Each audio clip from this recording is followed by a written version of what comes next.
किरण ग्रोवर की ओर से आप सबको नमस्कार। हिंदी मंजूषा चैनल पर आप सबका स्वागत है। आज की छोटी सी कहानी जो कि हर व्यक्ति के जीवन की घटनाओं पर आधारित है और कहानी का शीर्षक है अनगिनत फ़ोन। दोस्तों, कहानी शुरू करती हूँ।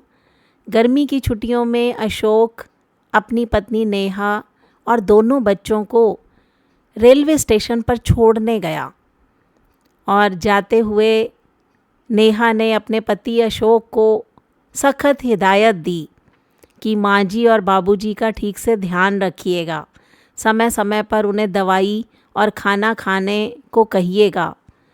अशोक ने कहा, ठीक है, जाओ तुम आराम से, 15 दिन क्या 1 महीने बाद आना, माँ बाबूजी और मैं मज़े से रहेंगे।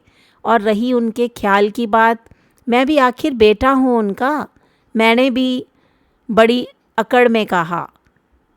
नेहा मुस्कुराते हुए ट्रेन में बैठ गई। कुछ देर में ही ट्रेन चल दी। उन्हें छोड़कर घर लौटते वक्त सुबह के 8:10 हुए थे। सोचा कि बाहर से ही कचौरी समोसा ले चलूँ ताकि माँ को नाश्ता ना बनाना पड़े। अशोक जो ही घर पहुँचा तो माँ ने कहा, तुझे नहीं पता क्या, हमने तला खाना छोड़ दिया है। पिछले 8 महीने से हम तला खाना नहीं खा रहे।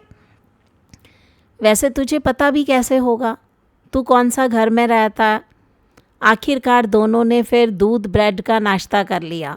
नाश्ते के बाद दवाई का डिब्बा उनके सामने रख दिया।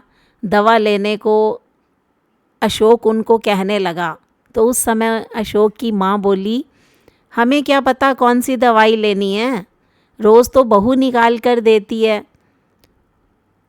उसी समय अशोक ने नेहा को फ़ोन लगाकर दवाई पूछी और उन्हें निकाल कर खिला दी। इस तरह नेहा के जाने के बाद अशोक को अनगिनत फ़ोन करने पड़े।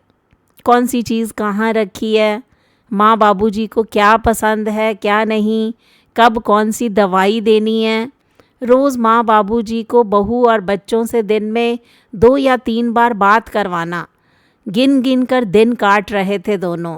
सच कहूँ तो माँ बाबूजी के चेहरे मुरझा गए थे, जैसे उनके बुढ़ापे की लाठी ही किसी ने छीन ली हो। बात बात पर झुंझलाना, चिड़चिड़ापन बढ़ गया था। अशोक खुद अपने आप को बेबस महसूस करने लगा। उन दोनों का अकेलापन अशोक से देखा नहीं जा रहा था।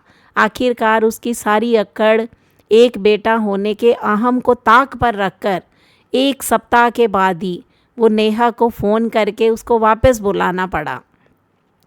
जब नेहा और बच्चे वापस घर आए तो माता पिता के चेहरे पर मुस्कुराहट और खुशी देखने लायक थी, जैसे पतझड़ के बाद किसी सूख चुके वृक्ष की शाख पर हरी पत्तियां खिल आई हों।